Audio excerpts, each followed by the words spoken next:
Are you ready to stuff some bags today? I am so ready. Yeah? Yes. Little friendly competition of who can stuff the bag the fastest? Yeah, I think me and my buddy Josh will have a competition in that. Are you a competitive person?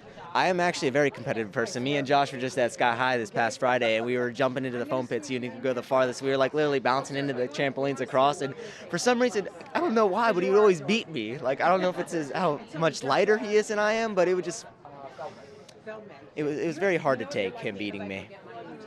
Maybe you can beat him today. Hopefully. I mean, I used to race motocross, so I am kind of competitive. So, I mean, I'm going to beat him today. It's not a maybe, I'm going to. He doesn't know it yet. Wait, you used to race motocross. Do you still do that? Not as often. That's actually how I got into acting, was because I broke my right collarbone. And so I gave acting a try. And I mean, for the first year that I was acting, I was kind of 90% acting, or 90% motocross, 10% acting. But eventually I started breaking more bones. And then my mother was like, look, you need to pick one or the other. And I was like, well, I'm not making money in motocross, so I think I'll give this a try. And I mean, it's worked out for me. It's a lot safer. So I haven't broken any bones in this yet. In acting, just quite yet. Yes, of course. I know you're in Dumber and Dumber 2.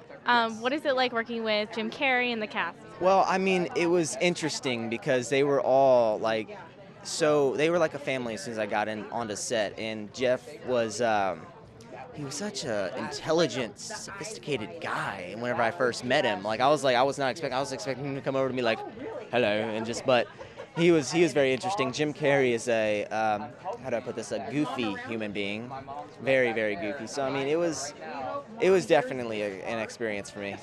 What's something like fans don't really know about Jim Carrey that you found out?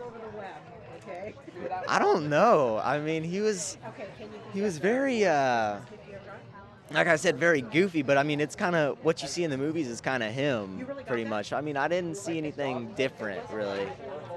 But I mean, he was an interesting character. Are you goofy in real life? I tend to be sometimes. Like whenever I'm with my friends, I get pretty goofy. But at events like this, I try to stay calm and maintain it all inside as long as I can. Thank you so much for talking with us. Great.